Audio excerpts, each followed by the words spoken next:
but I'd like to welcome everyone to the Drone Responders Public Safety Conversation on UAS with the FAA's Mike O'Shea and his guest. And today we have with us the infamous Steve Pansky. So these two guys are probably the most well-known people to the public safety community and have had some of the biggest impacts on that. So we thank you all for being here. I will say that in addition to that, this week we had a milestone. We just exceeded 3,400 members, and we're seeing a tremendous growth in the membership. And I would just urge you to reach out to your other colleagues, let them know about Drone Responders to make sure that they're aware of the different activities and opportunities that are coming along. And with that, I'm going to just turn over to Mike O'Shea and say, take it away. Hey, everybody. Mike O'Shea from the beautiful, not quite so eastern shore of Maryland, where it looks like it's getting ready to snow. We're going to talk a little bit today about COAs, but I want to give you a couple updates before we move over to Steve. And I've got some questions that people continuously ask me about COAs that we'll ask Steve. And then also, if you have questions, put them in the chat, and we'll try to get back at the end of this and kind of go through your questions and see if we can put Steve on, stump Steve, or put him on the hot spot and get him to answer the questions. So come up with really tough, unusual questions. You know, whether or not your dog is eligible to get your police canine or fire canines eligible to get to be an operator under your COA, because we've had that question, believe it or not. It's sort of a joke, I hope. But we're happy to answer those questions. Just to let you know, the remote ID rule and the ops over people and the night operation rules that just came out. Whenever a new administration comes into office, they automatically freeze all new rules going back 90 days. And that's allowed under federal law. And it's just so they have the ability to review those rules to make sure they don't impact their philosophies or the direction they're trying to take government. We don't believe that that the rules are going to are controversial or will impact the new administration. However, they have the right to defer them for a period of time, basically move some of the dates to the right, so they have additional time to review. So hang tight. So some of you who say, well, you know, I'm going to take my recurrent training on March 1st, or I'm going to take the night training and be ready to go on March 16th. That may not happen. It may get pushed to the right some because of their ability to review all new rules and regulations. So stand by on that. We'll try to get the information back to Charles as soon as we hear what the actual dates will be. But it is what it is. So that's all I can tell you. So we talked last time about the new rules. And we've had a lot of questions about the COA process and some of the unique things that come up with COAs. And we kind of wanted to talk about some of those issues and some of the things that are going on within the FAA about COAs. And COAs are obviously Public Aircraft Operation, or PAO, Certificate of Authorizations, COAs. And they're basically an authorization to fly an aircraft. And it mandates in that COA exactly how and when and what you can fly. So we're going to talk about some of those issues, and Steve's going to give us sort of a primer on how to get a COA, and then we'll dive into some of, like I said, some of the new things that are going to be impacting COAs in the future, and some of the issues we're working sort of behind the scenes on for public safety. So again, my name is Mike O'Shea. Give you a little background. I've been with the FAA for 3 years. Woo! Prior to that, I spent 17 years with the Department of Justice, where I was a senior law enforcement program manager, and I was managing law enforcement programs, everything from body armor to school safety and aviation. We started we started doing research on unmanned aircraft systems back in 2003. I was the DOJ rep to the 107 ARC, Aviation Rulemaking Committee, and in 2008, 2009, and I was also the DOJ rep, or one of the DOJ reps, there's two of us, to the Aviation Rulemaking Committee, or ARC, on unmanned or remote ID. So without further ado, I'm going to turn this over to Steve. But Steve, let me talk about some of the questions I want to ask you. The first question I want to ask you is, who is eligible to get a COA?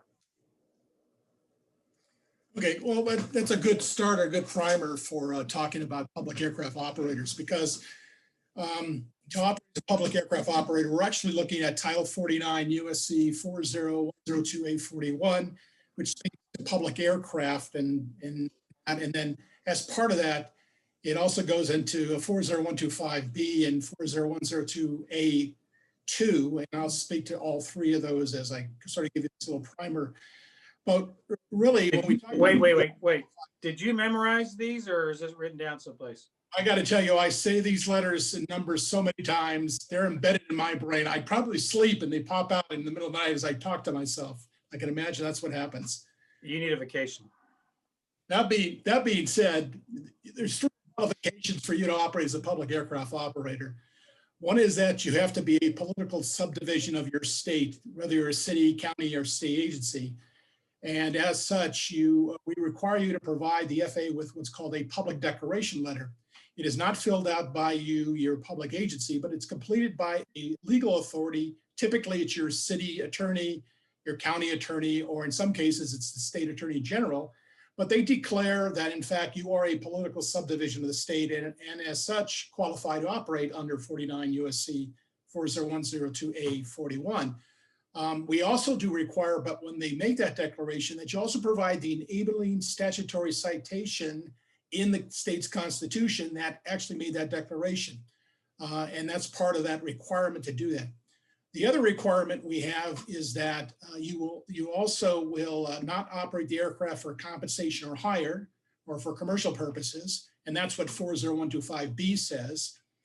And as such, you can't do those operations. The third item that pops up is that the operations you're going to conduct must meet the definition of what's called a governmental function. And a governmental function is identified and defined in 40125A2, which speaks to law enforcement, firefighting, search and rescue, geological, biological research, and aeronautical research. And that's the definition, the very narrow definition of that operation. So a lot of public agencies want to do additional things besides that, what I just identified there, such as public relations, such as infrastructure inspection for their communities. And these types of operations, including training, fall outside the definition of a governmental function. And as such, if you can't meet that definition, then you can't operate under the certificate of authorization, the COA. So your only other recourse is to operate under Part 107 and operate as a civil operation under Part 107. So those three requirements are what is contained in what is required of you to operate as a public aircraft operator. So we know the steps, right? So you got to do a public declaration letter. And just so folks know that the reason that's required is because federal law requires that we do make sure that you are a subdivision of your state or of government, federal government. And we get a lot of questions about volunteer fire departments. Why aren't they eligible? Actually, the volunteer fire departments, a lot of them are not recognized in the state's constitution as being a political subdivision of the state.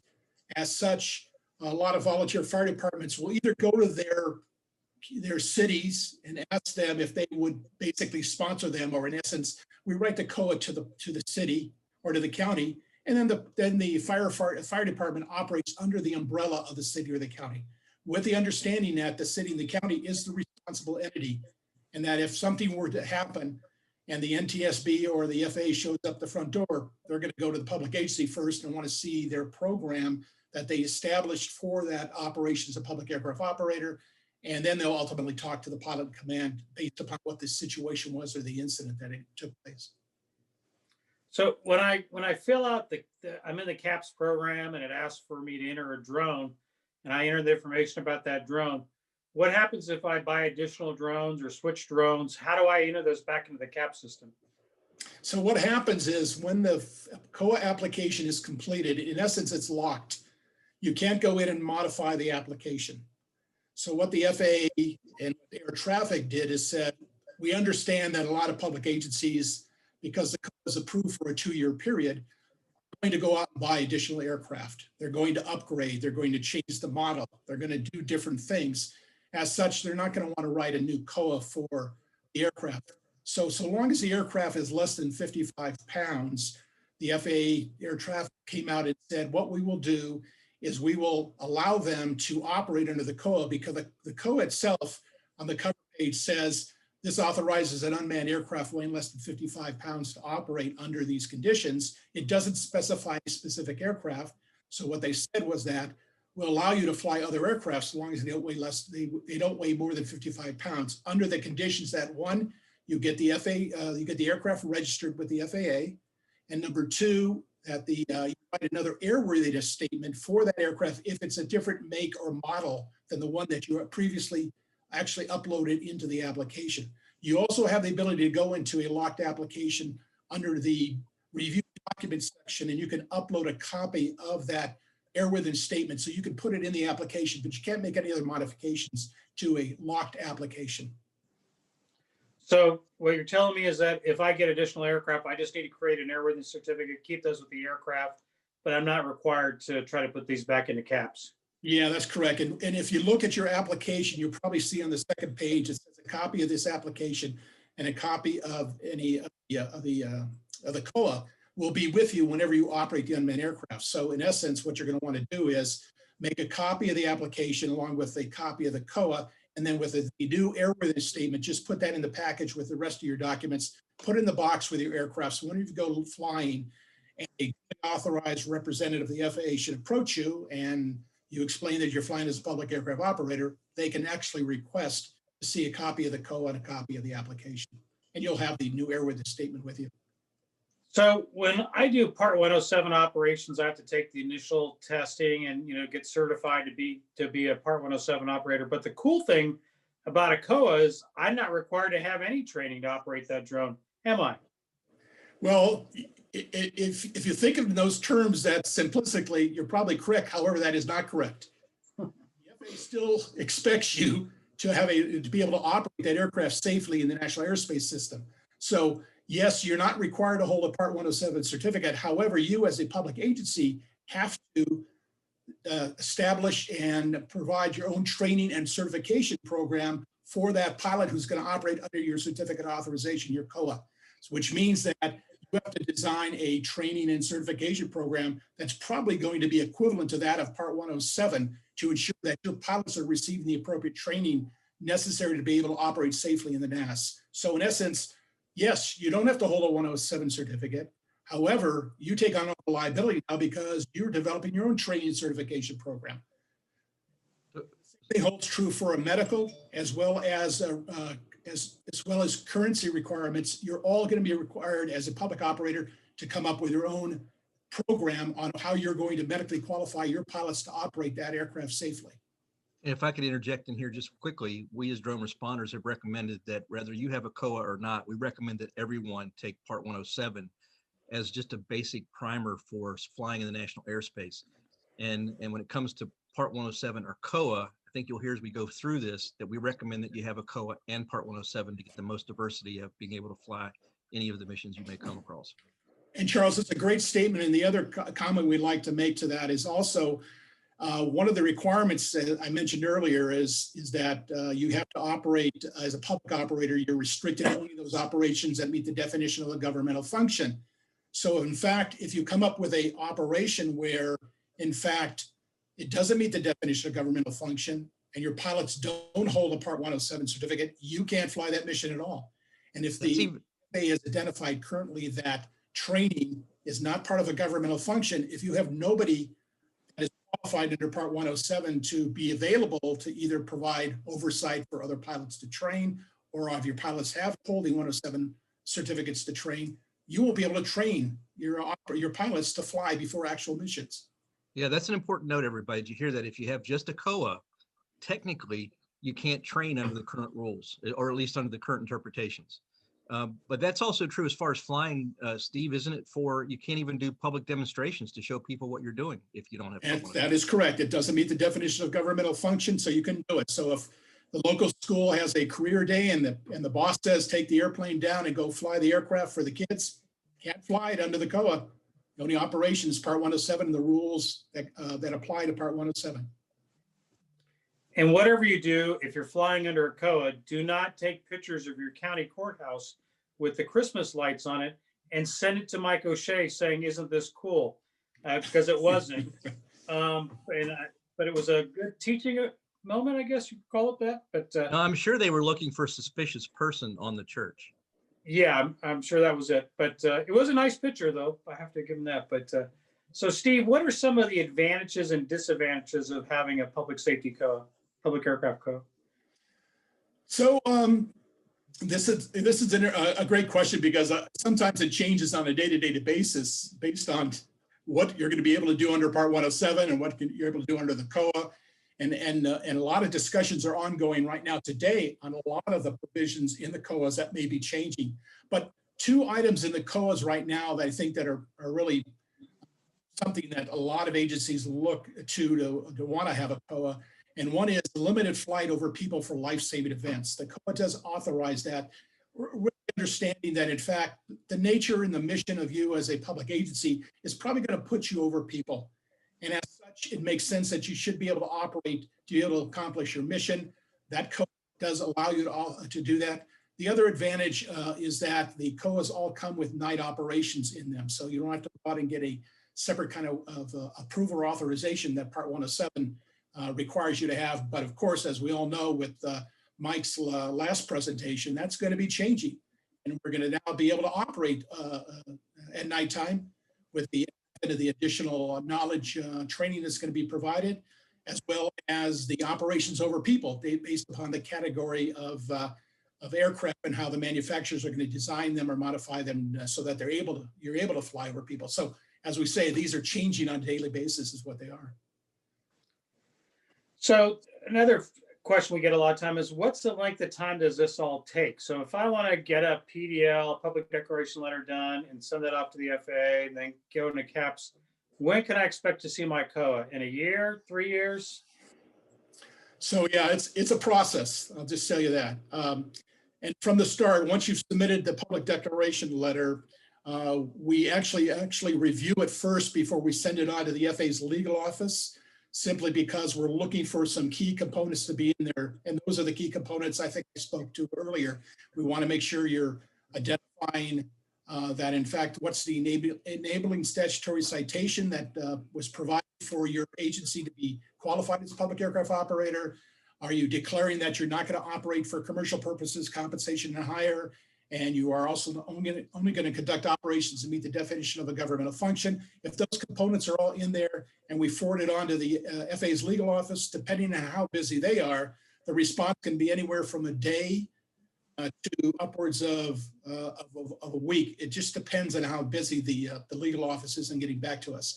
Once we have the letter back and it's been approved by them, we will give you a form. It's called a CAPS access form to complete. And what that does is we upload that in the back end of the program so that when you actually identify yourself in the program and the My Access program and log in, it looks at that login information in the back end, and then it gives you access into the program. The login program doesn't take a lot of time. It's a one-day process to get that completed, because actually I'm uploading that in the system when you provide me with the CAPS access form.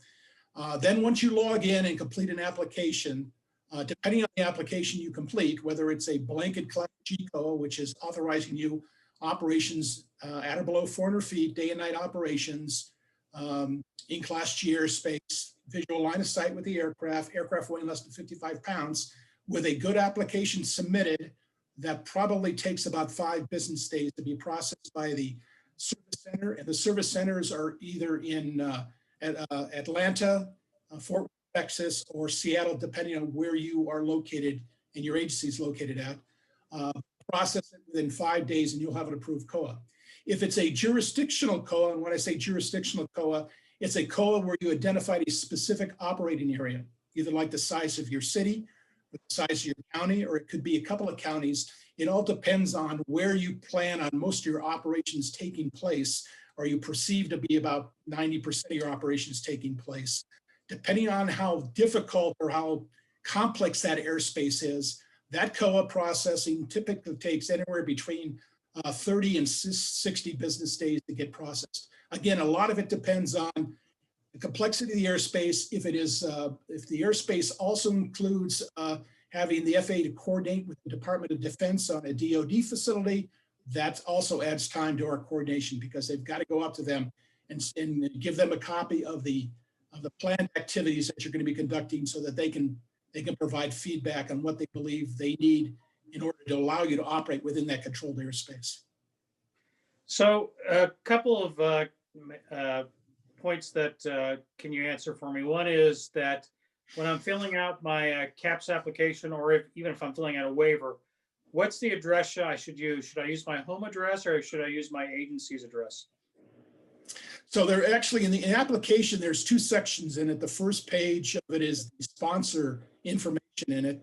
That is the name of the agency and a point of contact in that agency. Normally, we see the point of contact will put their name in that page, but we can see the chief or the sheriff or whomever is the accountable executive might be in there. We'd like to see the address of the facility or of where your offices are at. No PO boxes, please. And then under the point of contact, that's the individuals we want to know, who do we need to get a hold of if we've got questions about the application and we're not able to coordinate through the email. We'll make a phone call. That's the name, the email, and the phone number we would like to see in there. So I guess another question I have is, in public safety, people rotate through units all the time. So one day I'm running the UAS program, the next day I'm back on a truck or in a patrol car, and somebody else takes over. How do they get access to the CAP system when that happens? Or what happens when someone retires and sort of takes that corporate knowledge with them when they retire? How do they get into the CAP system to keep their program going? And this probably happens about 5 times a day. I get an email about this. What we need to do is we need to have you identify who is the individual that's going to be taking over for that person that either received a promotion and moved on, or that person, as you mentioned, retired and left the agency. Or in some cases, we have consultants out there that are processing the COAs for public agencies. And once they're done processing the COA, they move on. And of course, they can't be the responsible party for maintaining the COA, especially monthly reporting that has to be done. So how do we go about doing that? Well, the way the process works is you identify the individual that is going to be taking over. We would provide you with CAPS access. In other words, just like at the beginning when we filled out the application, we need the individual that needs to get into the application to either write new COAs, or in this case, be able to do monthly reporting or to do a renewal of a previously approved COA. And what we would do is we give them access to the CAPS. And then once they're able to get in, we then have them send an email to the FAA's 9HAV 115 UAS organization at FAA.gov. Don't worry about remembering that website. I send it to you when I send you the information. And we'll go ahead and we'll have you do is ask you to send them an email there, and they will move the approved COA out of the other individual's either email login or the consultant's email address into your login. And once we do that, you're the only one that has visibility on the information, and the previous people lose their visibility. But then you can go in and you can go in and have the ability to either renew or have the information necessary to write a new COA. COAs are written for 2 years, by the way. I didn't mention that earlier. So I'm operating as a public safety agency in a fairly large city. So we've got the police department, the fire department, the Department of Emergency Management, and then we have public works, and we have all kinds of different agencies within our city that want to operate drones. Do we all need to get individual COAs, or can we get a combined COA, or how does that work? You can definitely get one COA under that, say, the umbrella of the city or the county, and everybody can operate under that. The only challenge I like to tell people when you do that is that when you start to bring individual agencies in that probably their primary mission doesn't meet that definition of a governmental function, example, search and rescue, firefighting, law enforcement, if it doesn't meet that, then probably they don't have a need to be able to operate under the COA, and they probably should be operating under Part 107. That doesn't preclude them from being able to support your agencies if in fact you need a pilot to fly your mission. You can't stop somebody who works from the Public Works Department to help support the police department or the fire department if they can fly the aircraft, because again, they're flying under the COA. It's not necessarily their agency, it's the COA they're flying under, so they should be able to operate under that is what it is. So you talked a little bit about the advantages of a COA. We know that you get night operations as long as you've had, training for the physiological effects of night flying, and that your aircraft has the lighting for anti-collision lighting that's good for 3 statute miles. And then you get operations over people in case of an emergency. If you have a pressing emergency, a life-saving type emergency, you can operate over people. But what's this tactical beyond visual line of sight that I keep hearing about? Ah, very good, because you were the one that helped bring that all together is what you did. And what that is about is what we were able to do is with those agencies, public agencies that hold a COA today, they have the ability to now apply for a 91-113 waiver, beyond visual line of sight waiver, for tactical operations. And what that allows you to do is for limited operations, and again, it's under these limited flight for life safety type operations, you're able to, for a small period of time, fly beyond visual line of sight of the aircraft to be able to conduct that portion of the mission. And then you can, and once you're done with that, recover the aircraft back to visual line of sight. And you have to process this through our 91-113 waiver team. They'll review the information, and we can pass along the website to you with a guidance document that speaks to what are the parameters for being able to do this, as well as what you're going to be authorized to do in the way of maintaining a specific distance you have to maintain from the aircraft and the altitudes you can operate under. But you can submit this information to them. Normally the turnaround is about a day or two for them to process it. Once you've done that, they're going to ask you to now go back into the CAPS program and apply for a new COA. But with the new COA, you're also going to receive this tactical beyond visual line of sight approval as part of the COA, and you can operate with that capability also. And let me just add that drone responders in our waiver folder under the Resource Center has a template that has all the language that we kind of worked through at the FAA symposium and afterwards in discussions. That will be a template you can use. And so far, every department that's used it has been successful, thanks to, again, our discussion between Mike and you, Steve, to get that out to people. So Steve, I heard that if I have a tactical beyond visual line of sight, that I can operate in controlled airspace below the facility map altitude values and operate tactical beyond visual line of sight for a life-saving emergency without further coordination with the FAA. Is that correct?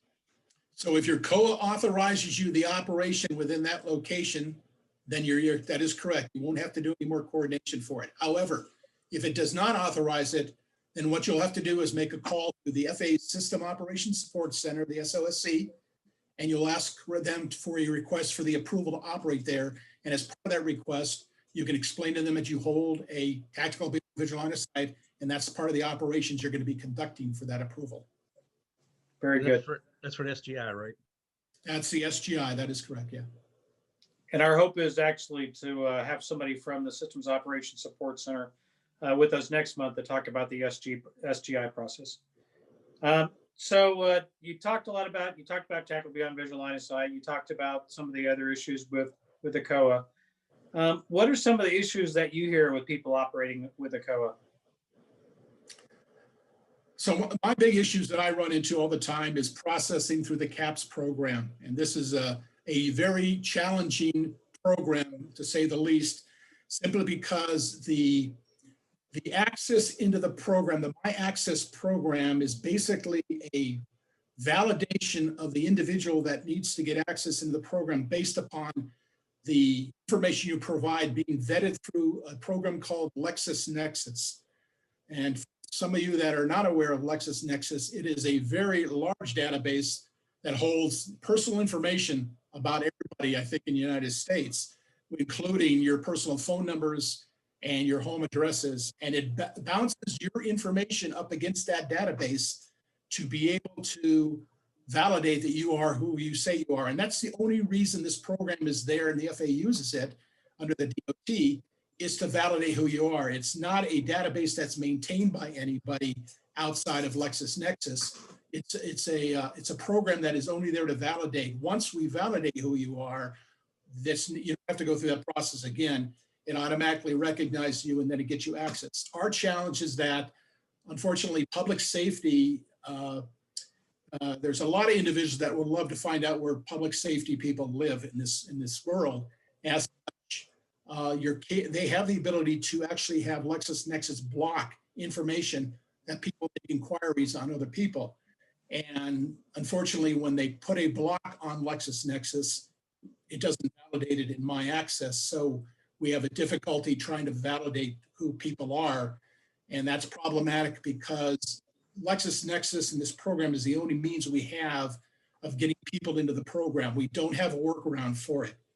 And so if we can't get you access in the program because either one, you're being blocked by LexisNexis, or two, there's just something about the way your home address was entered in your personal information. It may be under your wife's name or under a third person, or your telephone numbers are not under your name, they're under somebody else's name. And oh, by the way, you can't use your government phone because that comes back to the government agency and it doesn't recognize you, hence it rejects it. So the challenge we have is you have to go out and find somebody else in your organization that can qualify and be validated through My Access so we can give you access into the program.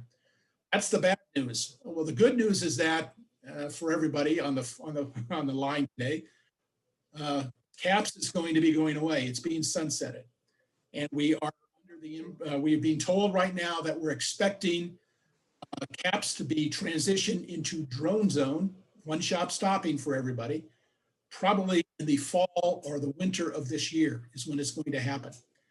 And as part of that, that's the good news. I'm trying to find out what is the process for gaining access into drone zone for public agencies, because I don't believe it's going to be LexisNexis anymore. I'm not quite sure what it's going to be, but I'm trying to find out what it is, because this may be a simpler program to be able to give people access into the program. The other thing I was told is that it's also going to be more robust for allowing multiple people to be able to go in and look at a single agency's information. In other words, you'll be able now to have maybe 3 or 4 or 5 individuals that can look at one individual public agency, so they all can go in and do monthly reporting, or they all can go and quickly move from a primary to a secondary person, so that you can transfer this over to the individuals to take over the program without having to go through the process of transferring the entire documents over to a new individual. So we're being told there is some very robust information that's taking place, and we'll probably have more information as we move forward in the process here, and we'll get that information out to you, because we're excited about Drone Zone and the movement over. We've also been told that everything in CAPS is going to be migrated over to Drone Zone. So that's good news also, so that we don't have to relive the process we went through in 2017, I guess it was, where we migrated OE AAA into CAPS and nothing got migrated over. We had to start over with a lot of folks that we had to do. So we get this question a lot. So I'm a Part 107 operator. I got my remote pilot certificate, and I'm also a COA operator. So can I operate under both at the same time? How does that work? No, you can't. You have to consider these things like in a swimming pool, in a swim lane. Once you dive in the water, you have to stay in your own swim lane. You can't ride and jump over from one swim lane to another. You can't ride down the middle of the rope between the two to work both programs. No. Once you declare before you launch your aircraft, hey, we're operating this mission under Part 107, we will comply with all the conditions and provisions of Part 107. And if I had to have a requirement for a waiver for night operations 10729, or I had some other requirement that I had to do, I've got to have that. Even though maybe my COA authorizes me night operations, I can't use it for 107. Conversely, if I've got something under 107, I can't use it under the COA, because the COA, you're actually operating under Part 91, FAR Part 91, and under the COA and under Part 107, it's that rule. So you got to stay in your own swim lanes. So Steve, if you start flying Part 107, because let's say you get there by yourself, you don't have a visual observer that gives you the ability to fly without one, and then it starts getting dark and you're Part 107, can you land and start your mission over again under the other set of rules under a COA? Absolutely. Of course, you're going to have to meet the conditions and provisions of the COA, which would require today to have a visual observer with you. So you have to have that ability to be able to do that, is what it is. So. And I'm not sure that we've sort of written down in the FAA what that transition looks like from 107 to COA and vice versa. But, you know, as our good friend John Meehan from Flight Standards likes to say, that the FAA is usually the least of your worries if something goes wrong. You know, if you don't document how you're doing things and your, you know, the flight, the operation, the training, everything you're doing, you know, the FAA obviously is going to be an issue, but the real issue is the people who sue for money. And so it's important that you document how you do your operations. And we've had this question asked to us a lot about hey, how do I document this? And I always recommend people, if you're creating a flight log for every flight you do, you should list right off the bat that, hey, this is a, a public aircraft co-operation, or this is a Part 107 operation. And it's important that that is communicated to the rest of the team. You don't want one guy, a visual observer, saying, I thought this was a 107 operation, as opposed to somebody else saying this was a co-op. So that's a good point. I was going to say, Mike, that's a great point, because the important thing is that everybody around you needs to understand under what conditions and provisions you're operating under. And if you change midstream and do something differently, probably you're going to get a reaction from some other people saying, well, wait a second, you can't fly over the top of those people. You're not authorized that. Well, I'm flying under my COA now. Well, no, when did you change that? Because you told us when you launched, you're flying under 107. So yeah, definitely there's an issue there of everybody understanding exactly under what conditions and provisions you should be operating. And as we like to tell a lot of public agencies, what you should probably do before you fly each flight, each mission, you should have a sit down and a discussion and a briefing with everybody who's involved in that operation to really talk about what's the nature of the mission you're going to fly. It doesn't have to happen 5 minutes before you fly the aircraft. It can happen the day before if you want to do it. But you should have a discussion with everybody to say, look, we're going out to support this fire. We're going to plan on going out and supporting a fire event here at this location. They're planning on potentially having something going on. We're going to go out there to be there available. We're going to fly under our COA. Here's where I'm going to set up. Here's where we're going to launch at. Here's where I'm going to station the aircraft at. I'm going to advise everybody when I launch. I'm going to advise everybody when I recover the aircraft. And we're going to talk about this. I'm going to talk about emergency procedures. If something should happen, here's the expectation you should have from me as the pilot, what I'm going to do, what I'm going to expect from you, the visual observer, or if somebody else is on the team. So you should have this discussion. As part of that discussion, you should talk about, here's the conditions and provisions we're operating under. So everybody's aware of what's happening. So Steve, in this day and age, we may have a small agency or we may have a big agency, but we just don't have the people to operate, drones. So when an event happens, we'll hire a company, or a company will come to us and operate for us. Can they operate under our COA? And if they do operate under our COA and they crash that drone into, John Meehan's bus full of nuns carrying kindergartners on their laps that drives off into a nuclear power plant, who's the responsible party? So that all depends on how that all is set up, because there's an advisory circular out there that speaks to operating as a public aircraft operator.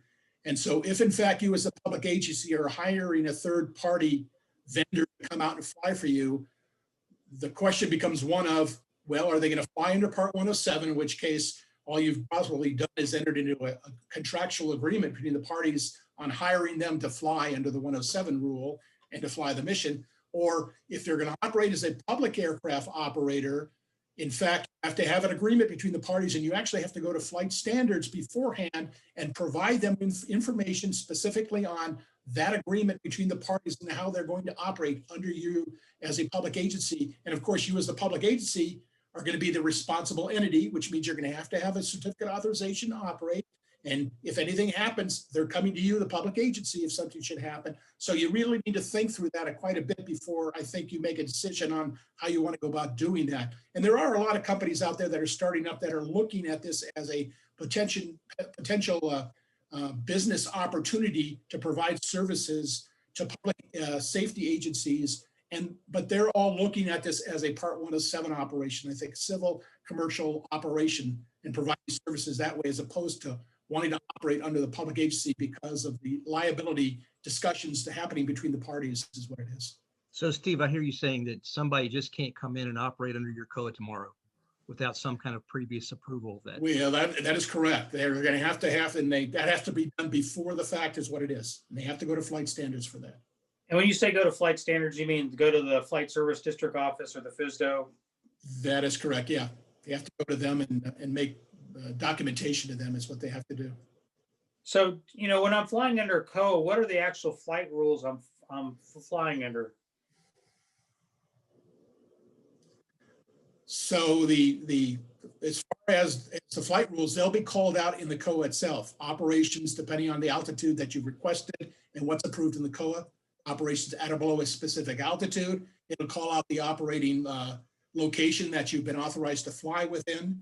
It'll authorize, it'll call out the fact that you'll be operating visual line of sight with the aircraft, unless, as we mentioned earlier, you have a tactical beyond visual line of sight approval, in which case the COA will address under that circumstances when you can exercise that privilege. So the COA itself will call out all that information in there, but you're actually operating under Part 91 is what you're operating under. And as a public operator, the important thing is that under Part 91, you're not having the FAA require you to hold a private pilot's license. You are developing your own training and certification program is what you're doing. And as you mentioned earlier, Part 107 is a great training tool for you to use for that to be your means of doing that. If in fact you want to hold your own training and certification program. So if I have a public safety code, does that allow me to do stuff like, drop tear gas or CS or CN gas or pepper gas? Or as a fire agency, does it allow me to drop like a fire starter for doing a backfire or anything like that? So there is the FARs do speak to the release of objects from the aircraft as long as it's safe, and so you'll have to probably refer to that to find that out. But when we start talking about, we get a lot of mosquito abatement agencies that are public agencies that are releasing chemical agents under Part 137, and you have to do those. But you, as a public agency, take on all the responsibilities and meeting the requirements for doing those specific things is what it is. And there's also a federal statute that talks about weaponization of drones that's illegal without authorization of the FAA administrator. Yeah. So we've talked a little bit about COAs here, and I know you probably have a lot of questions out there. So I don't know, Charles, do you want to go through the questions and ask them, or do you want us to take a look? Yeah, I'm going to run down through them here real quick. So let's see. First question is, I am working on a jurisdictional COA, and in the flight operations area plan, he's already completed the drawing. It's now asking for operational ID. What is that?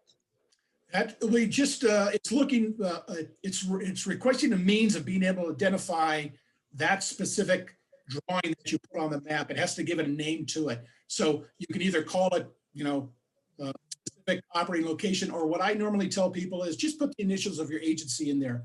If you're picking out multiple locations that you're going to want to operate under, which normally isn't the case, you're going to put a footprint down there, which is basically identifying the whole circumference of that operating location. I would just put your initials of your agency in there. It'll then ask for minimum speed, minimum altitude, maximum altitude, and then click on the OK, and you'll be set to be able to enter that in there. And then the question is, where can I find the rules and guidelines stated for being a public operator?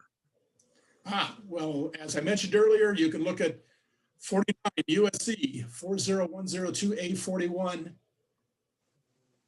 and that'll tell you exactly. There's sections A and B, which is, we like to call them big G or big government, the federal and the DoD. And then you're looking under sections C and D, which C speaks to the operating of an aircraft you own, and D speaks to operations of an aircraft that you're leasing to you for a minimum of 90 days. So that's the section you're going to look at. There's also an advisory circular on public aircraft too that's available, and we'll provide that information to Charles so you can send that out. It's a really good idea to review it. It's got a lot of good information on it. And if it spurs further questions, let us know. We're happy to answer them. And they just asked, what was that section again? The 40102A41. And all that's in the advisory circular too. So yeah, we'll get that out to everybody who's registered for this event. Can for not-for-profits like John Hopkins Applied Science or Applied Physics Lab become a public operator? Unfortunately, no. Okay, what's the status on finding an alternative for the CAP system? I think you hit on that a little bit about the drone zone. This is part of a rehabilitation message here. It's been a complete headache for those in law enforcement that can't be verified due to privacy protections that they have in place. We feel your pain. Okay, so you said in the months coming, we'll see the drone zone be the place where that's going to all take place and change, and That's hopefully correct. be a better model than what currently exists today. That's our hope, correct? Okay, if the UAV is a public aircraft under a COA, can it still fly civil operations or Part 107 certified pilot? Absolutely. Yeah, and that's what we said before. The value of having both gives you the flexibility, but you still have to decide at the beginning of each mission which set of rules you're going to fly under. Going along with previous questions, how would someone know if their organization can qualify as a public operator? The easiest way to know is if you are, a city, county, or state or federal government entity. You just can't be an entity that supports a governmental function. So in other words, a lot of volunteer fire departments support a government, but they in themselves are not government. Civil Air Patrol is a good example. They support a federal government entity, the Air Force, but they themselves are not government. And the easy way to do that is what we get some ones that sort of stump both Steve and I, and we tell them just to go ahead and submit a PDL, and then it becomes our attorney's decision to look at and decide whether it is or isn't Sure. A lot of certs, the search and rescues around the country, they don't qualify. But what we found is that they normally, if they go to their parent agency, if you will, normally the sheriff's department will become the public agency and they'll operate under it, is what they'll do. And some people will tell us that their states have passed laws that say that they are a governmental function or a governmental entity, but it's federal law that we go by. Okay, what are the best ways to stay up to date on COA changes, rules? Well, I'm saying one thing is continue to listen to this program and stay with it, because you should be getting the latest information. We're trying to get it out to these types of organizations that can broadcast information out. The other good site is go to the FAA website. They've been very good about updating the website, faa.gov/UAS. And you'll see a lot of information in there, especially the remote ID is all in there now. They're talking to that. So they're doing a pretty good job of trying to keep that updated also. Isn't there a free association group you can join about drones? Yeah, I think there's a droneresponders.org website. Is there something? Yeah, that might be an idea. Yeah. And just so you know, this webinar we're having today is the monthly webinar that we have every second Wednesday at 4 p.m. Eastern time, so that we can actually have these live conversations. One, for these knowledgeable people to share exactly what's happening, but then have the question and answers that we're doing now. So join Drone Responders, stay up with what we're doing, and you'll get up-to-date information. And we'll send it out afterwards as well. And all of these are recorded. So if you're not able to make it at the time, you can watch it later when it's convenient for you. Let's see. What about code enforcement? Does that fall under public safety as a governmental function? Some of the public works folks do code enforcement, and code enforcement is okay. If you're doing code enforcement, that is a governmental function. They've accepted that one. However, okay. It depends on what they're doing, though. So we need probably more. You just can't say code enforcement, because we have some people that are just going out taking pictures. And so some of it does, some of it doesn't.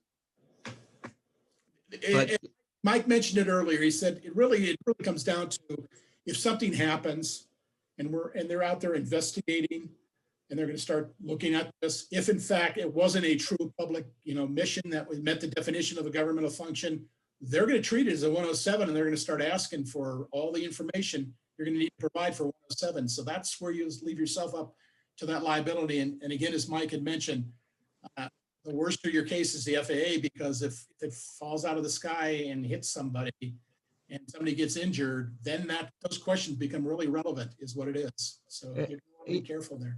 And with the changes in the rules that came out, it's important to know, for somebody that may not know, in the past, to get a new Part 107 or renew, you had to go to a location, an authorized location, and you had to pay a fee. But once the new rules are in effect, we've got the delay now, we've said that the government's in place, so we might have to wait a little bit longer than we expected. But if you can now go online and take the training for Part 107 at no cost. So there's recurrent training. Recurrent, yep. The initial testing still has to be done. Training has to be done from a remote training facility. And there is a fee involved in that. But any recurrent training that's accomplished can be done online at no cost to the even after the new rules in effect, the new ones will have to go to one of those locations at first. Yeah, they still have to do the TSA screening, background checks, and those are all done through that process. Yeah. Okay, So a Yeah. little bit of a correction there, but as you got past that one hurdle, you're not going to be paying for recurrent training after that. You can do it online and train. So that's one of the new things coming. That's correct. Okay, and I have a question here. Is the tactical beyond visual sight waiver on the drone responders website? It is. If you have to be a member of drone responders, and the fee is phenomenal. It's free. You can go into the resource center, go down to the waiver folder, and you'll see that it's there for you to use. Okay, here's one. It's a long one. Let's see. I'm a member of a county sheriff's office. We're about 90% up and running with our UAS program. The way our county government is structured, our county emergency management department is a completely separate department from the sheriff's office within the same county. Emergency management, they already have a UAS program up and running, have a COA in place. My question is, are we covered under their COA because we are the same county government? Are we required to fly under COA, or can we apply for our own? It depends on what the COA says. If the COA says it's only issued to the emergency management agency, it's only issued to them. If it's issued to the county government as a whole, then everybody under that government can fly under that COA. So if they want to be under that, they can revise and submit an updated COA. Actually, they revised the public declaration letter that specifies normally it specifies the county as the public agency, and then it speaks to the sub-agency in there exercising the privileges of the COA for operations that meet the definition of a governmental function and not used for compensation or hire. But you can rewrite a declaration and get it back in there. We can issue a second COA. It's not a problem. Yeah, and then once you fall under those rules, your question is, yes, you can apply for a tactical beyond visual line of sight if you have the COA in place. Yes. Let's see. When you apply for the new COA for TB VLOS waiver, is it a blanket or a jurisdictional COA? It's either one, isn't it? Whatever you apply for. If you hold, as long as you hold a COA and you're applying for new COA, you can apply for two new COAs, one for the blanket and one for the jurisdictional, and request tactical beyond visual line of sight for both of them, and then they'll issue two COAs to you. It says, does it take the place of the old COA? That would be yes. Yes. And then it says, does it push out the expiration date as well? Is when it's brand new cycle, so it's good for another 2 years from the date it's approved. Okay. Any thoughts on the tactical waivers for 107 holders? It's been discussed over under the 107, but there are challenges obviously under 107. And remember, as a public agency, your liability is what it is, and and all that. And yeah, there's challenges under 107. Yeah. Mike, would you say that it's also safe to say that, a little bit of this is to see what kind of experiences we have under the public agency flights, to get some kind of experiences to determine how that might go forward? Yeah, one of the other big issues is right now we're moving in the future towards operations over people, or allowing operations over people, especially if it's not sustained flight over people, which means you're not staying right above them or you're not circling right above them. So that when that's all in place, that may allow greater operations under 107, such as tactical beyond visual line of sight. But you get that right now with a COA. You get the ability to operate over people in case of a life-saving event. And that's what makes that tactical beyond visual line of sight waiver possible, where right now it's not possible under 107. Okay, and then I have a question from Dirk Giles, our friend from the U.S. Forest Service, who says he's curious why it has now surpassed 12 months since the Department of Interior and U.S. Forest Service tried to align COAs. I'm asking, since we are running into issues with our prescribed fire operations in the Southeast U.S. from staffing standpoint, are we held up due to the new admin pause or alignment with new rules? Now you're held up because of the alignment. And I know that if you email me, we've been watching this and we're a little frustrated with as well. I know the Central Service Processing Center is working it. And I know that Tuna Fields is on top of this, trying to push people to get this done. And just to give background information to people on this call, the U.S. Forest Service is trying to align their COA with the Department of Interior's COA. So they have because they do sort of the like type of operations, putting out wildlife fires and stuff. And so they want to have the same permissions and authorities, and trying to get those two aligned. It should have been, you would think it would have been such an easy thing to do, but apparently it's not. But if you want to email me, I'll hook you up with the person who's pushing this sort of behind the scenes. And I know that DOI emails him almost on a weekly basis saying, where's it at? So I mean, we're really aware that's an issue, and it shouldn't affect your operations. It just means it's going to take a while before we get all this together. And then I would ask Mike and Steve if you all would mind putting your email addresses in the chat for people so they can know how to contact you. And my contact is charles@droneresponders.org. Let's see. Can you touch on the monthly reporting, especially units are not in the COA are used, and there's no good way to accurately report missions? So there's two questions here that come into play. There's another question similar to this that says, one, are we going to have to continue reporting to COAs? And if we are, why? Because Part 107s don't have to report anything. So Steve, I'll throw that to you. And the answer is, they're great questions.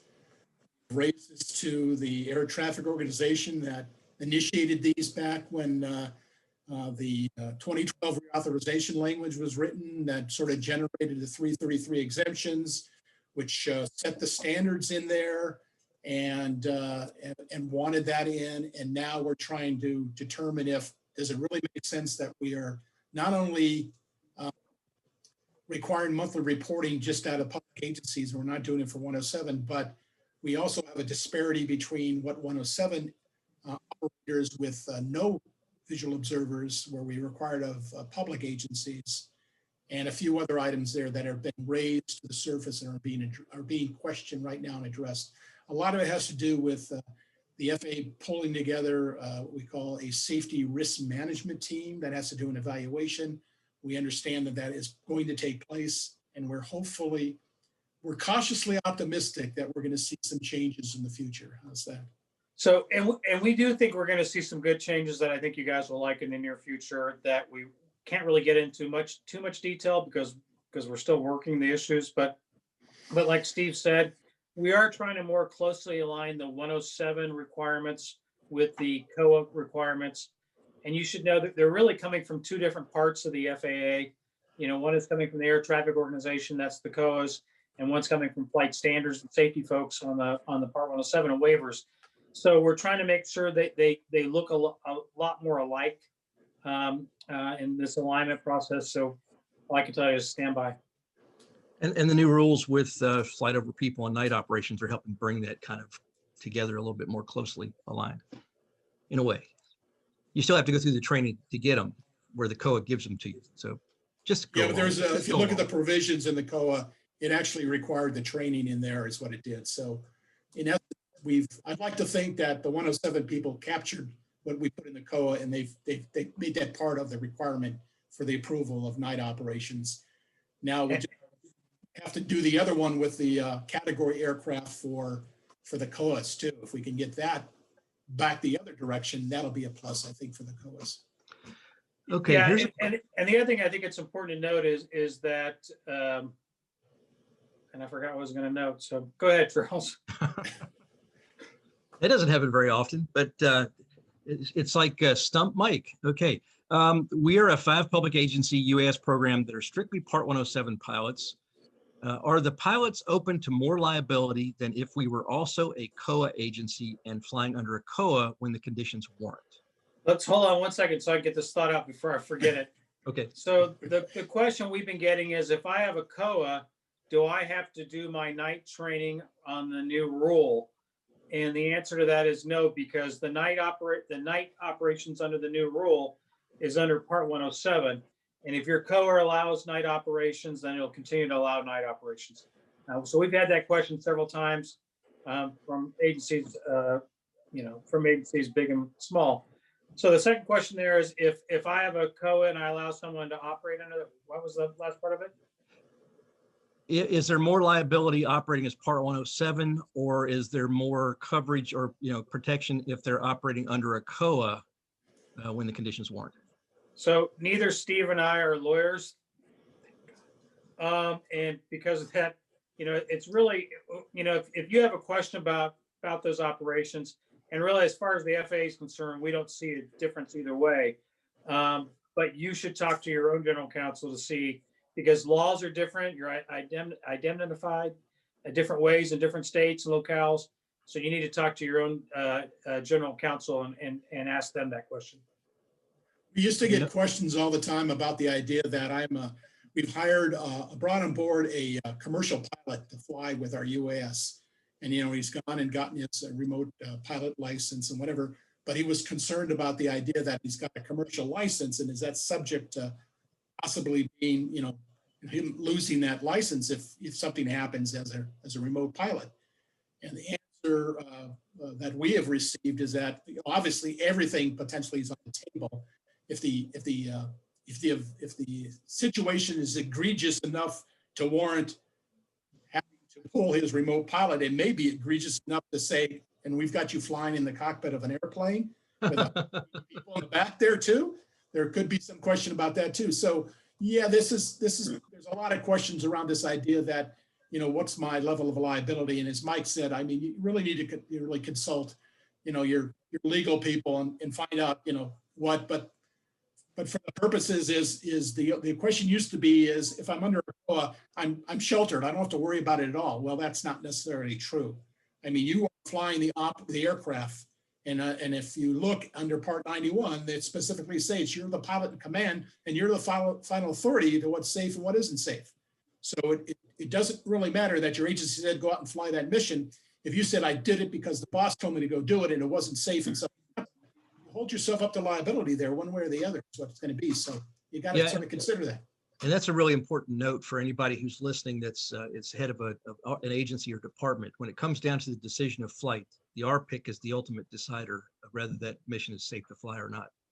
And that's under both Part 91 and Part 107. It's specifically stated in the statute. So here's one. There's an issue with CAPS access. It's been in for several months and haven't heard back yet. Is that a Steve question? Sure. So Send that would be. You got my email. If you got problems getting the CAPS, send me an email. We'll try to work it. Like I say, you should see in the chat Steve's email address. Send him an email, and he'll get back to you straight away. And he's really good at doing that. If you email me about CAPS, you'll know I will send the quickest email back to you referring you to Steve. Yeah. Thanks, Mike. And here's another question. Are you the right people to talk about wanting to fly a UAS over 55 pounds? Yes. Sure. Okay, there If you go. you fly under a COA, there's no weight restriction. All right, now let me switch over to the chat window here and start down this window because they're in both places. So, okay. I saw someone said they didn't think we put our email addresses in. Oh, mine's under the chat is what it is if you're looking. And I thought I put mine in here too. I see Steve's. I don't see yours, Mike. Let me try it one more time here. I'm gonna have to finger type it on my iPad here. Okay, let's see. And just wanted to shout out to Wayne Bailey. He said his Part 107 class is signing in as a class assignment. So we're glad to have you guys.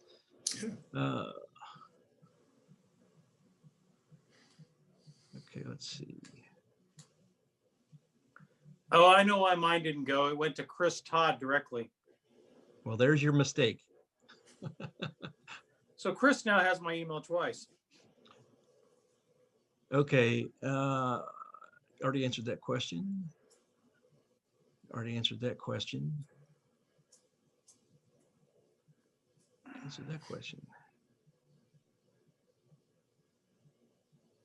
And we answered, can you operate an additional aircraft under a COA that wasn't originally listed? We already covered that. Is it acceptable to have electronic access to COAs and airworthiness statements via the cloud instead of carrying around pieces of paper? So we've had that question a couple of times, and it really, and the answer is it probably is fine, except what I would do is check with your local FSDO, your Flight Service Division office, who would actually show up if there was an issue, and just make sure they're okay with it. Because they're the ones who really, that they sort of set the policy and parameters for that. I mean, the thing people have to understand is we're kind of in a changing environment. The rules are out there. We've got new technologies that allow us to do things So check with your local FSDO. I guess if you're caught in a location where you can't get an internet access, that becomes problematic. So Yeah, unless you have it on your device obviously itself. work through that is what you'll have to do. Or Unless if you your have it. battery goes dead. There you go. So there you go. The bottom line is have the stuff in writing in your vehicle somewhere that you can access should the other not work. Yeah. Speaking of the new rules about ops over people, how does that work? Was there a previous video? Yeah, there's a previous video. Send me an email, charles@drumresponders.org. I'll give you the link to that. And there were a couple things that just, those of you that were last time we did this, that I said incorrectly. One that I said that only law enforcement would see where the operator was at, and that's not correct. Anybody with the right device will be able to see where everybody's at. And the other thing is I listened to it and I thought I probably didn't do a good job explaining that is if you have a current night waiver, that will sunset 60 days after the effective date of the rule, which means if you want to fly at night, you're going to have to go into the FAA safety.gov and take the recurrent training so that you can operate at night. I said it, but I don't think I explained it very well. I just kind of want to go over that again. And if you guys have questions, you know, the rule is confusing, mainly because of the dates, the way they kind of worked out the dates. But I kind of wish they just would have said, everything starts here, everything ends here. It would have made our life easier, or maybe we wouldn't get to do many sessions like this. But if you have questions about the dates and stuff, let us know. We're happy to provide that information. It's all part of job security for you guys. If I'm flying as a public aircraft operator in controlled airspace, do I need to file a NOTAM or use Lance or both? No Lance, because the COA will specify more than likely the specific requirements on how you're going to operate in controlled airspace. And normally what we're seeing right now, the way they're being written is that you will use the UAS facility map, and that's the link that you go to and find out where you are. You just type in the address where you're going to be operating, and it'll drop you right into that location. And if you're within the altitude parameters, you fly the mission in controlled airspace, and you don't have to make a notification to ATC. If it falls out of it, then you'll have to call the System Operations Support Center for an SGI approval to fly that mission under the public. And if the COA says you will file a NOTAM, then you will file a NOTAM regardless. It's the way it's written. Although the way the provision reads in the COA, it says you don't have to file it 24 hours in advance, obviously, because you don't know where you're going to be operating in it from minute to minute.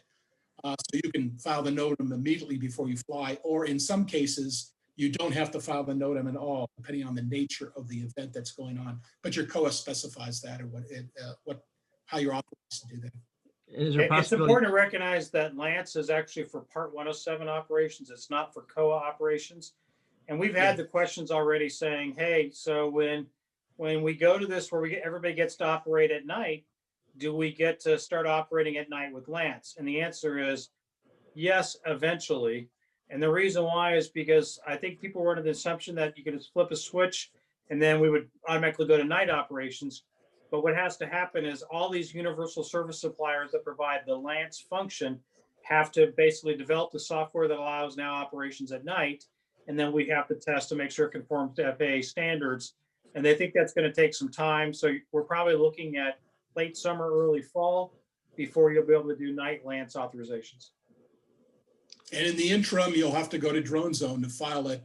However, we were told, within 30 to 60 minutes yeah, they're going to speed up the process. Yeah. And so hopefully, we'll see it when they do it.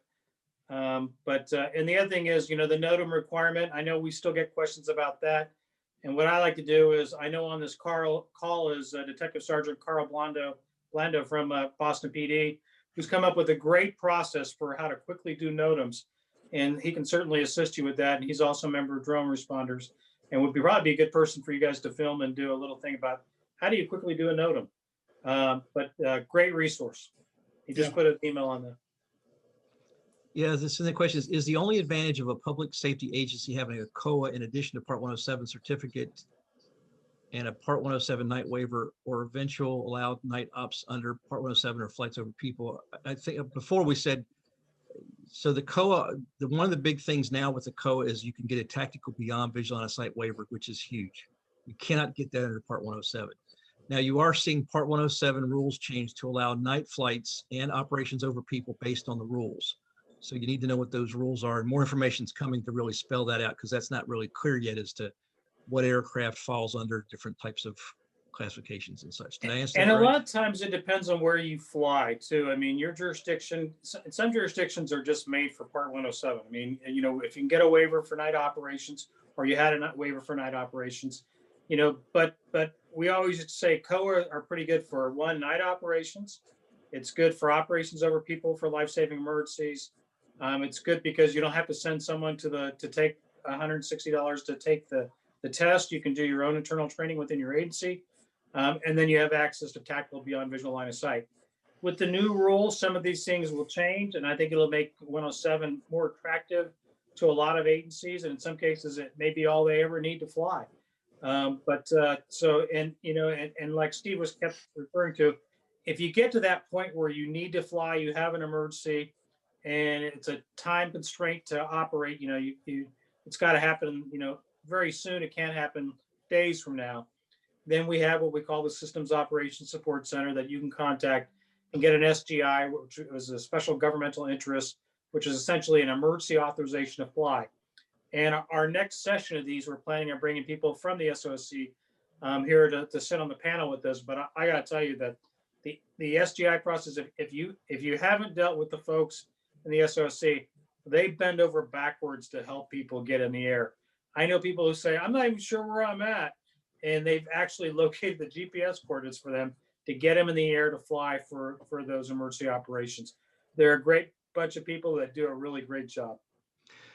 Okay, another question is, can different agencies within the same jurisdiction operate under COA and or Part 107? The answer is yes. There can be a mix and match of all those as long as they're public agencies. Remember, you have under the COA, there is a public agency on the title of that document.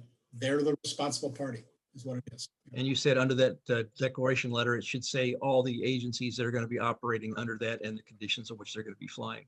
It should do that, but there's not a true requirement for it. However, like I said, the COA gives the public agency the authority to operate as a public aircraft operator.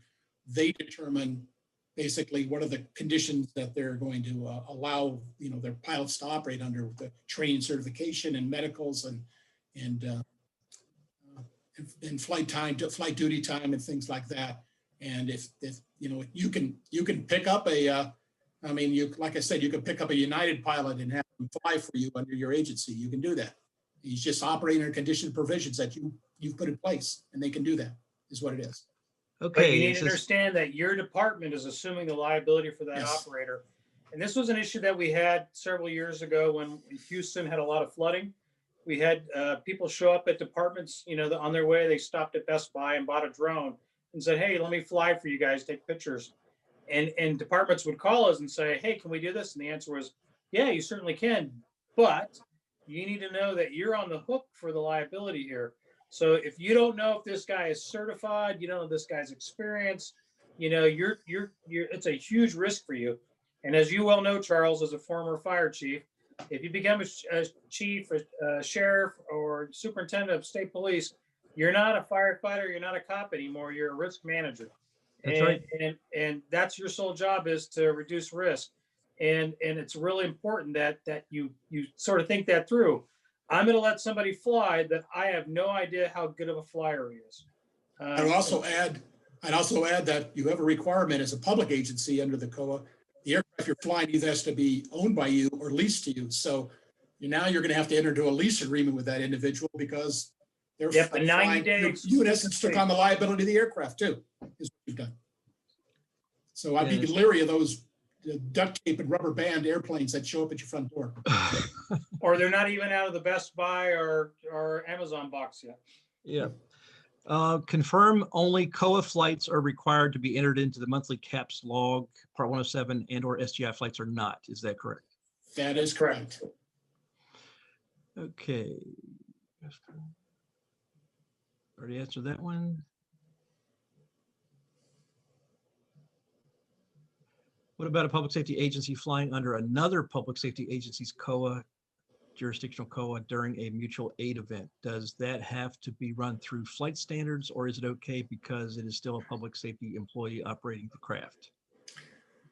So understand that, again, we go back to the document you're flying under. And if another agency shows up and they're going to fly, who owns the airplane they're flying? Are they flying your aircraft? Or are they flying their own aircraft? Did you enter into agreement between the parties that you have liability, you have exclusive rights for 90 days for that aircraft, which means you can't go fly the mission, take it home and go something else with it. That agency has exclusive rights for 90 days. So all that has to be worked out beforehand is what it has to be done before you can do those kinds of things. But again, I think as I mentioned just a few minutes ago, the public agency is the entity that's responsible, and you're identifying who the pilots are going to fly. So if you have other agencies coming to you, you're not hiring the other agency, you're bringing the pilot on board, it's flying. And so they got to meet all your conditions of provision. So if you're requiring training and require your pilots all the whole Part 107 and they don't have a Part 107, you're not going to be able to utilize them, is what it is, because that's what your requirement is, that they have a minimum Part 107 certificate. And you already answered this earlier. Bottom line is you cannot train under a COA currently. So That you is need to have correct. Part 107 to train. Currently. Currently, Correctly. yeah. And that's Yeah. being worked on. It's being worked on. Yeah.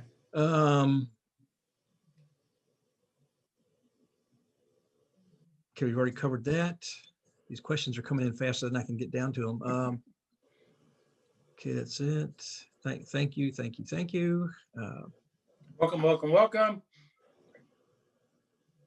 Okay. Answered my question. I currently have a Class G blanket COA and changing to a jurisdictional COA. Do I need to mail in the declaration letter? If the declaration letter was written probably in the last 2 years, it's going to be okay. It should be fine. However, if it's an old one, I say old 2015, 2016, we're probably going to want an updated declaration letter from you, is what it's going to be. If our COA has expired, how hard is it to renew? You got to write a whole new COA. If it hasn't expired, you can go in and click on the renew button. So long as you're not changing anything in the COA, and just click on it, it'll be submitted and they'll process it. Okay.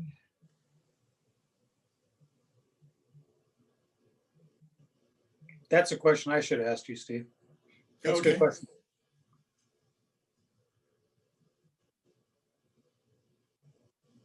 Okay, I'm getting down here.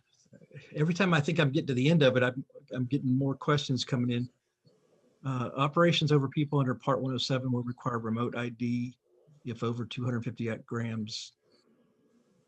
I'm not sure if that's a question or a statement. Let's see.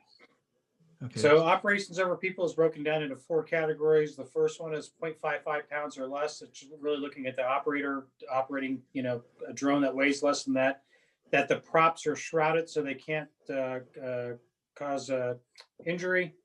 And then categories 2 and 3 are based on kinetic energy impact. And category 4 is an aircraft that's taken through the type certification process. And in their approved flight manual doesn't prohibit flights over people. So it says here, I already have night training, or do I? They've already passed the training previously. You hit this on it before. You said if Part 107, you had training before, you'll have to do the new training. If you're under a COA, you don't. So your waiver or your training or whatever, it will be good for the 60 days after the effective date of the rule. And then after that, it's null and void and nullified. There we go. And then you'll have to go online to FAAsafety.gov and take the online training and complete it. And then that will restart the clock on both your 107 license and your night waiver, the ability to operate at night, which will be connected. Okay, the question is, can we get an email after the webinar with the circular information? And yeah, you will get that afterwards, as well as the link to the recording. Let's see. Okay, lots of thank yous. Hey, John Meehan, if you're listening, could you send put up the advisory circular on the chat line or whatever, the link to it?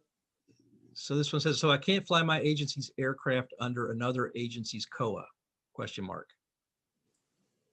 Say that again? Yes, So if the other agencies, if the other agency has the COA, again, 49 USC 40102-841D says that one of the requirements as a public operator is that you will have, if you're leasing aircraft, it has to be a minimum of 90 days in the lease between the parties. So if you are Unless you're federal. aircraft under another agency's COA, they have to enter into a lease with you, so they have control of the aircraft for a minimum of 90 days. And actually, Charles, we need to probably touch back to our public aircraft attorneys, because there is some stuff in there about, I know that when we were doing manned aircraft operations, Steve, about mutual aid assist and how that worked. So let us clarify that, but I'm pretty sure Steve is right on, but I just want to clarify with our. And maybe it's something we raised to have looked at to see if there's some crossover between. Let's see. Okay, I got all through the questions. Let me make sure I got over here in the chat room some more stuff. And John put the advisory circulars on the chat room, so they're available for you guys to share with your members. Yeah, and we'll add that to all the circulars and stuff that I'll send out afterwards with the recording link as well. Okay. Thanks, John. For flying a UAS over 55 pounds as a civil operator, I believe it requires a special airworthiness certificate and a COA, as well as maybe a couple other documents. Also, it would be a Part 91 operation. So does this mean that the operator needs to be a Part 61 private pilot certificate holder as well as medical, when minimum certificate is required as well as medical? It depends on the operation, but you may well be required to have a Part 61 license. Any operation over 55 pounds is not a 107 operations, and it has to be done. And it used to be a category we called 333. Now it's called 44807. And basically, you're asking for a special airworthiness certificate for that aircraft, the ability to fly it, and it goes to what we call the S1 list or the Secretary of Transportation list. It's reviewed to make sure that there's no issues with allowing this operation.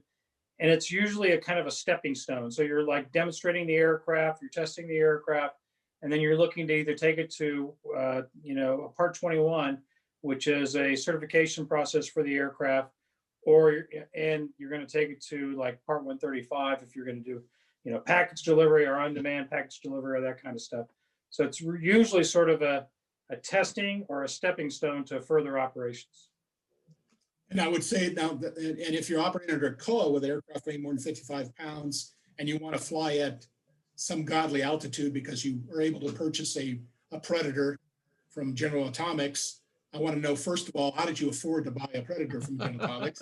Secondly, more than likely, the Part 107 training certificate is not going to use the phrase fly with that one.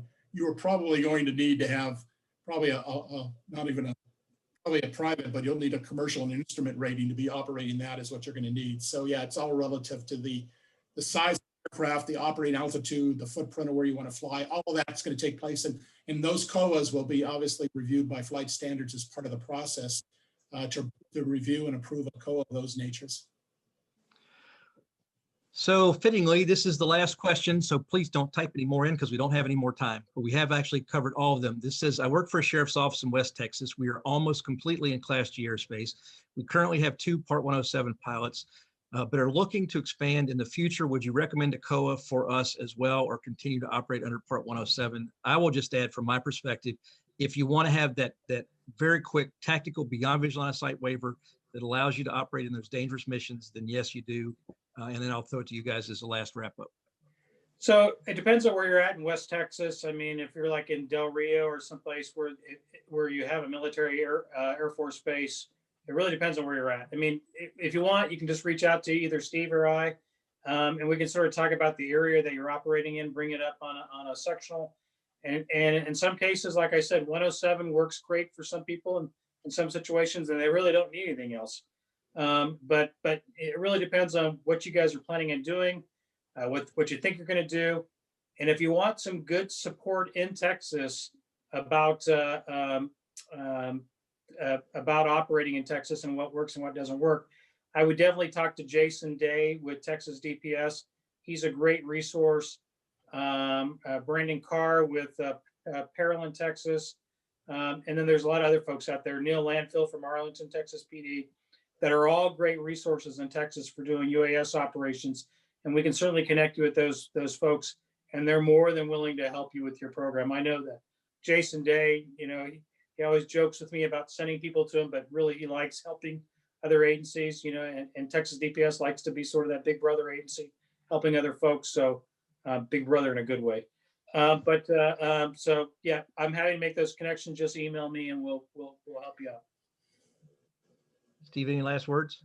No, that's fine. What Mike said goes for me too. It's good.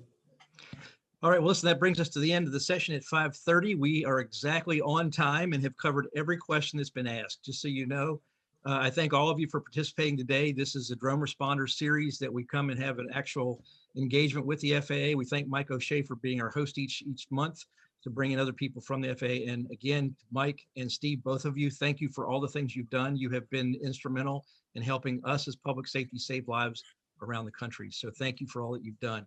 And with that, that's a wrap for today's session. Again, next month, the second Wednesday at 4 p.m., we'll be doing this again. And the next topic will be SGIs. And we'll have somebody in from the SOSC. And this information will go out. You will all receive a link to the webinar recording and the other information that we talked about today. So everybody be safe out there, and thank you for your service. Thanks, guys. Okay.